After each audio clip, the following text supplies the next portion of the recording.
Agora, na nossa última lição, estávamos meditando a respeito do dia de Pentecostes. Uma das coisas que estávamos meditando, tentando aprender juntos, era que o Pentecostes é um evento definitivo. É como a encarnação de Jesus, é como a sua crucificação, é como a ressurreição, é como a ascensão. É um evento que não se repete. E ainda, ao mesmo tempo, a exemplo da crucificação de Jesus, da sua ressurreição, da sua ascensão, nós compartilhamos dela em alguns aspectos. Nós participamos de Cristo. Então, as Escrituras falam a respeito de nós sermos crucificados com Cristo. As Escrituras falam sobre nós termos sido criados com Cristo. Na verdade, Paulo diz em Colossenses que, em certo sentido, ascendemos com Cristo e as nossas vidas são dirigidas com Cristo e Deus. E quando Ele vier novamente em majestade e poder, Ele virá novamente e nos reunirá com Ele. Então, como podemos compartilhar o dom do Espírito no Pentecostes? Um dos grandes livros a respeito do Espírito Santo foi escrito por um holandês notável há 100 e tantos anos com o nome de Abraham Kuyper, A Obra do Espírito Santo. E lá ele tem uma bela ilustração na qual descreve uma cidade em que um novo reservatório de água foi criado. E o prefeito vem com toda aquela pompa, ele abre o reservatório e a água começa a correr de uma vez por todas. Mas então há um novo reservatório construído. Existem casas individuais construídas. E como se novos empreendimentos fossem construídos e casas individuais fossem construídas, elas são conectadas ao abastecimento de água que foi inaugurado de uma vez por todas. E é assim que o Novo Testamento nos ensina a pensar sobre o nosso relacionamento com o Pentecostes. No dia de Pentecostes, Jesus cumpre a promessa de João: eu batizo com água. Ele irá batizar com o Espírito Santo. No dia de Pentecostes, ocorre o grande batismo com o Espírito Santo. Mas então vocês se lembram de como Paulo diz em 1 Coríntios 12:13? Todos nós que pertencemos a Jesus Cristo também fomos batizados com o Espírito Santo. Viemos em Cristo para compartilhar esse dom bendito do Espírito Santo do Senhor Jesus sendo dado a nós.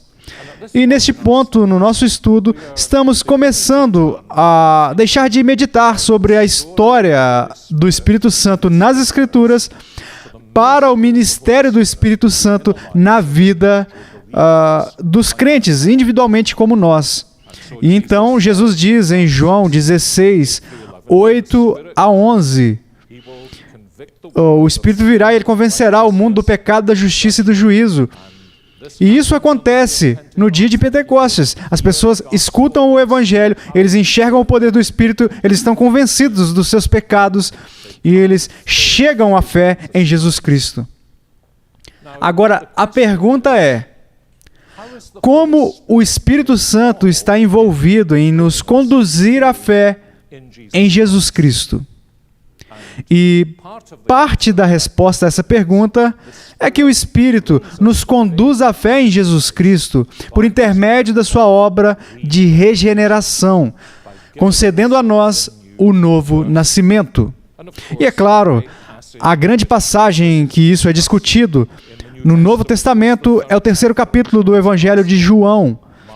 Uma descrição maravilhosa da conversa entre o Senhor Jesus e este distinto fariseu Nicodemos, que é descrito em João 3, versículo 1, como um governante dos judeus e a quem mais tarde Jesus descreve como o grande teólogo de Israel.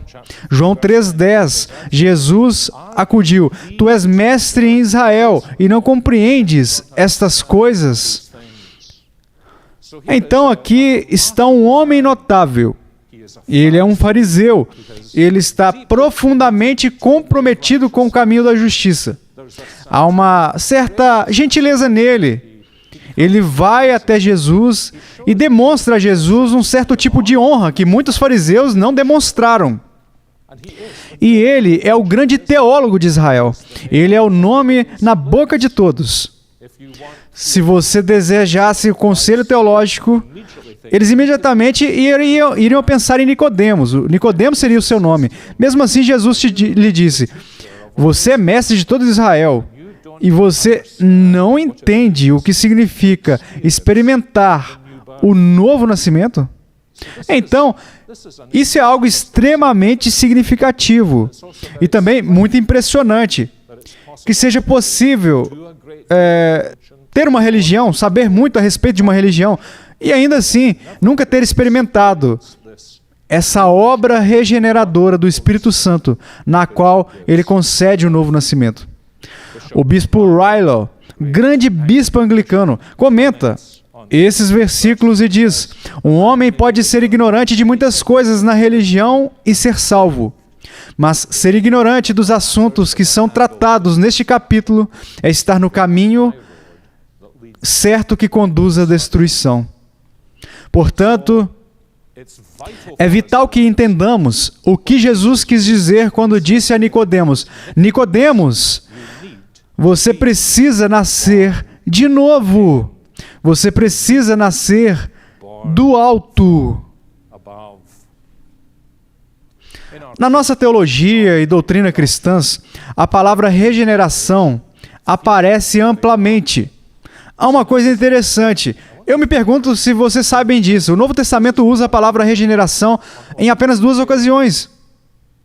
Uma ocasião nos Evangelhos, quando Jesus está pensando a respeito da regeneração final de todas as coisas, em Mateus capítulo 19.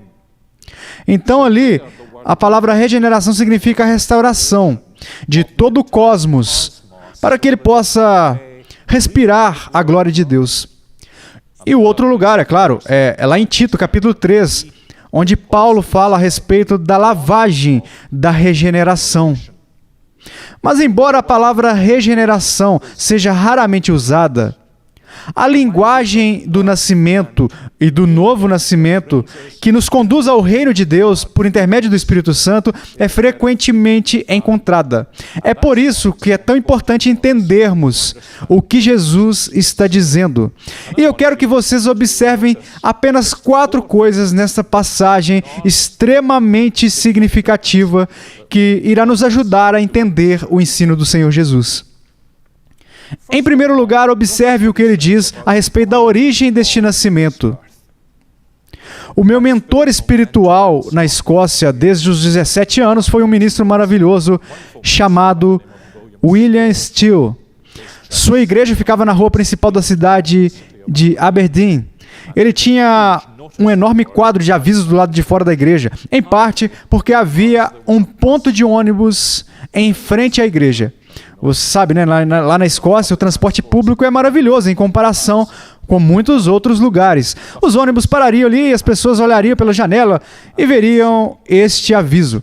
E eu me lembro, uma semana, ele tinha neste grande quadro de avisos as palavras: você deve nascer de novo. Você deve nascer de novo. E as pessoas olhavam para isso e pensavam: certamente há um erro em algum lugar. Algumas pessoas até telefonaram para ele, o que, claro, foi um dos motivos pelos quais ele colocou o quadro de avisos ali. O que você quer dizer com você deve nascer de novo? Agora, anothen é a obra grega usada aqui em João capítulo 3. E geralmente transmite a ideia de algo que vem de cima para baixo. Lembra como quando Jesus foi crucificado, o véu do templo se rasgou em 2. As nossas traduções dizem algo como de cima para baixo. Essa é a linguagem que está sendo usada. Mesmo aqui, mais tarde, em João capítulo 3, quando Jesus diz essas palavras maravilhosas, ele nos diz: quem vem da terra é terreno e fala da terra. Quem vem do céu está acima de todos. Então, quando Jesus disse a Nicodemos: Nicodemos, você precisa nascer de novo, ele quer dizer que você deve nascer do alto. O nascimento que você já teve, Nicodemos, é um nascimento que vem de baixo da terra. Você é o produto, sem dúvida, sob a providência de Deus, do amor do seu pai e da sua mãe. Você teve um nascimento terreno. Mas, Nicodemos, se você alguma vez quer entrar no reino de Deus, você vai ter um novo nascimento celestial.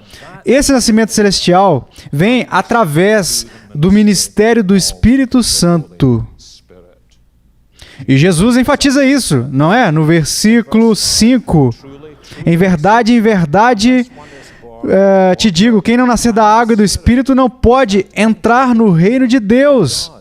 E de novo, no versículo 6, ele diz a mesma coisa, essencialmente, o que é nascido da carne é carne, e o que é nascido do Espírito é Espírito. Então ele usa esta ilustração maravilhosa do vento soprando. Agora isso é significativo, não é?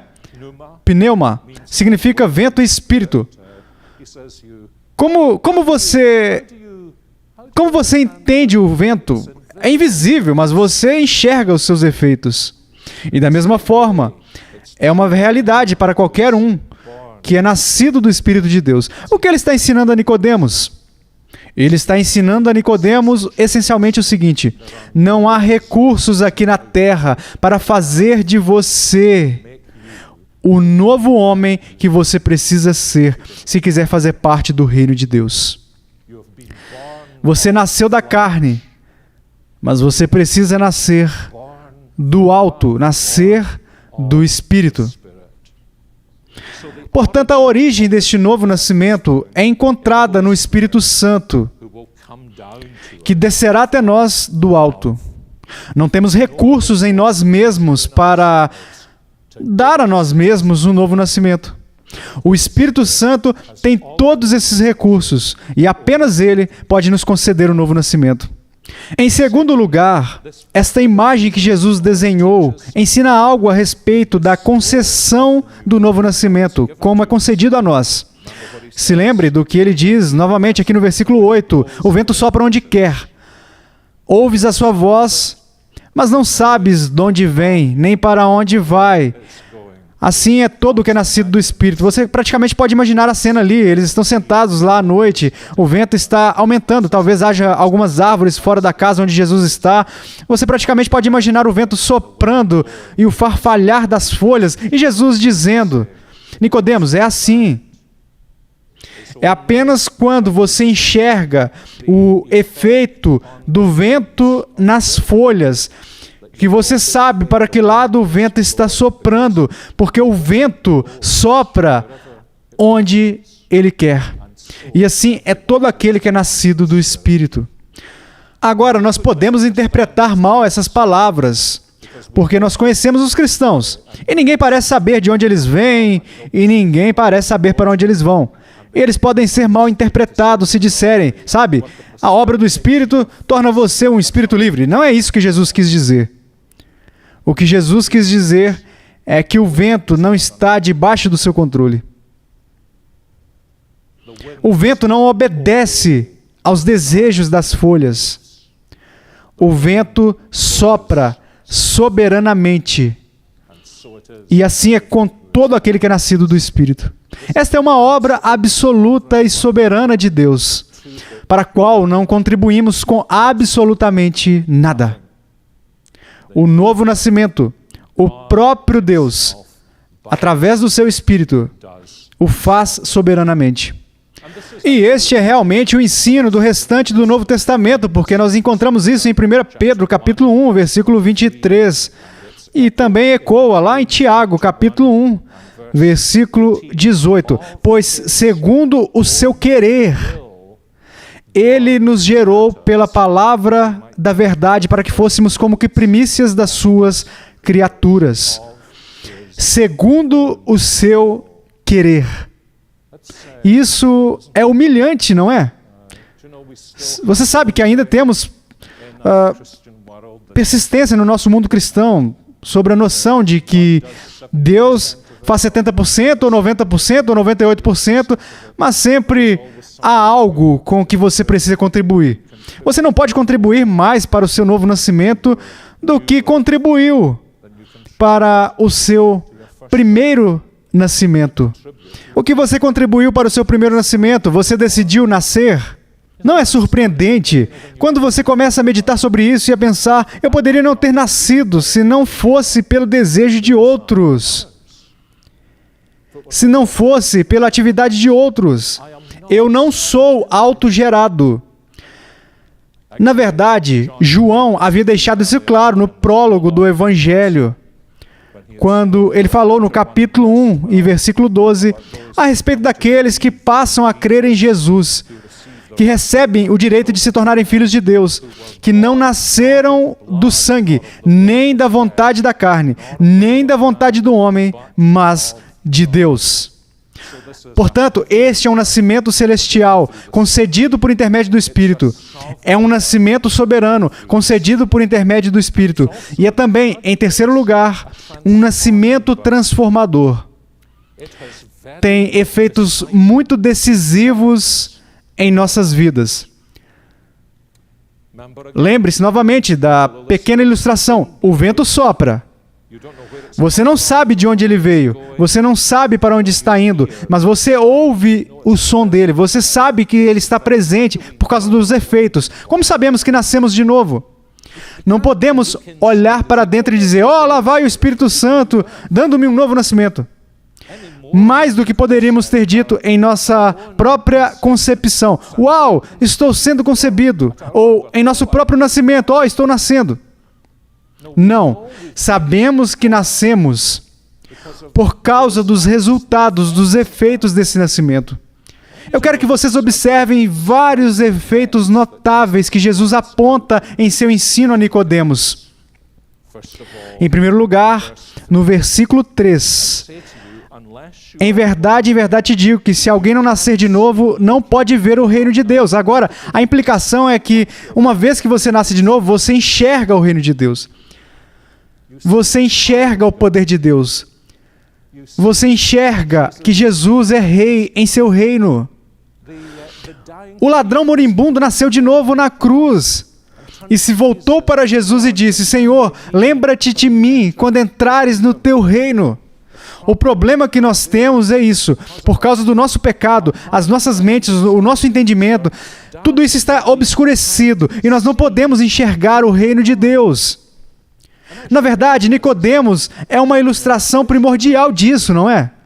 Jesus deu a ele este ensino, e Nicodemos disse, como pode um homem nascer de novo quando já está velho? Você enxerga o que ele está dizendo? Jesus disse, Nicodemos, a menos que você nasça de novo, você não pode ver o reino de Deus. E Nicodemos disse, Jesus, não consigo ver isso, eu não entendo isso. A sua mente estava fechada e obscurecida, ele não podia absorver, mas a regeneração, ela ilumina aquela mente para que ele possa enxergar. Lucas 24 é uma bela ilustração de como isso acontece, não é? Os dois a caminho de Emaús, eles não reconheceram Jesus. Então, enquanto Jesus fala para aquelas mentes obscurecidas, e corações angustiados, endurecidos, seus corações começam a arder dentro deles. E eles começam a enxergar Jesus e a reconhecer o seu reino. Portanto, a regeneração, o novo nascimento, ilumina as nossas mentes obscurecidas. A regeneração também, versículo 5, liberta as nossas vontades escravizadas. Jesus disse, em verdade te digo que quem não nascer da água e do Espírito não pode entrar no reino de Deus. Ele não pode entrar no reino de Deus. Você sabe como às vezes as pessoas te dizem, bem, este evangelho é muito interessante, vou adiar para mais tarde, porque sei que posso fazer isso mais tarde. Sei que às vezes digo, bem, mostre-me que você será capaz de fazer isso, fazendo isso agora. Simplesmente deseje entrar no reino de Deus. E você pode querer que queira, deseje, anseie, mas não pode entrar no reino de Deus, porque a sua vontade está limitada. Você é um escravo, você está em cativeiro. Mas quando o Espírito Santo vem e concede o novo nascimento, uma das realidades gloriosas é que você começa a desejar o que você percebeu que nunca poderia desejar por si mesmo. Vou colocar de uma maneira muito simples. Você deseja, quer Jesus. E você não desejava Jesus anteriormente. Há algo mais aqui, eu penso. Não é interessante que Jesus fale aqui a respeito de nascer da água e do Espírito? O que vocês acham que ele quer dizer com nascer da água e do Espírito? Bem, algumas pessoas pensam que é simplesmente uma referência ao nascimento normal, a menos que você nasça normalmente. Então, depois nasça do Espírito, você não pode entrar no reino de Deus. Isso seria um truísmo, não seria? Se você não tivesse nascido normalmente, não estaria aqui. Então, o que Jesus está dizendo? Acho que ele está se referindo àquela profecia lá do livro de Ezequiel, quando Deus diz que vai derramar o seu Espírito sobre as pessoas e aspergirá água pura, limpa, sobre elas e elas ficaram puras, purificadas.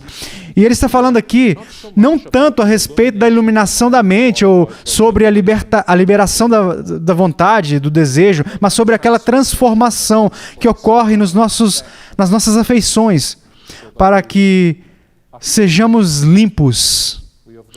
Temos essa sensação de que pertencemos ao Senhor e as nossas afeições, os nossos desejos, não são mais direcionados para a terra, mas para Cristo.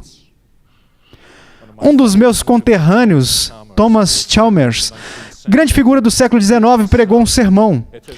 É um sermão verdadeiramente excelente, mas é o título do sermão que atrai mais a atenção, mais do que o conteúdo do sermão.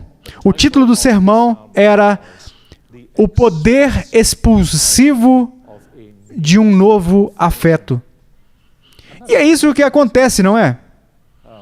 Eu não fui criado em um lar cristão. Os meus pais apenas começaram a ir à igreja depois que eu me converti. Mas eu fui criado em um lar que era sabatista. Embora nunca tenhamos ido à igreja, não havia evangelho nele, mas havia muita lei nele. Então domingo era o pior dia de toda a semana para mim. Era chato, demorava. Parecia pelo menos 48 horas no domingo. Eu não tinha permissão para fazer nada. Mas não havia nenhum evangelho no lugar. Então eu me lembrei, quando eu me converti. Não foi algo que eu trabalhei. Simplesmente aconteceu. Mas esse dia se tornou o melhor de todos os dias. E tem sido assim desde então. Por causa da transformação das afeições. Há algo mais a ser observado aqui e nós nunca devemos perder de vista. O efeito do novo nascimento é que as nossas mentes são iluminadas, as nossas vontades são libertadas, as nossas afeições são transformadas. Mas tudo isso é assim porque o novo nascimento nos conduz à fé no Senhor Jesus Cristo. É por isso que nós nunca devemos separar o ensino que é dado em João 3 sobre o novo nascimento do ensino que é dado em João 3 sobre a fé em Jesus Cristo.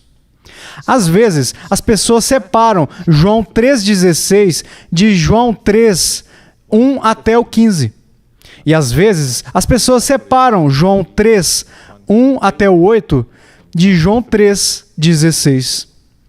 Mas eles pertencem um ao outro, não é? Deus amou o mundo de tal maneira que deu seu Filho unigênito para que todo aquele que nele crê não pereça, mas tenha a vida eterna. Este é o primeiro e grande sinal de que nós nascemos de novo pelo Espírito Santo. Não que nós olhemos assim para baixo e para dentro e digamos, oh, que coisa, eu nasci de novo. Podemos pensar nisso mais tarde.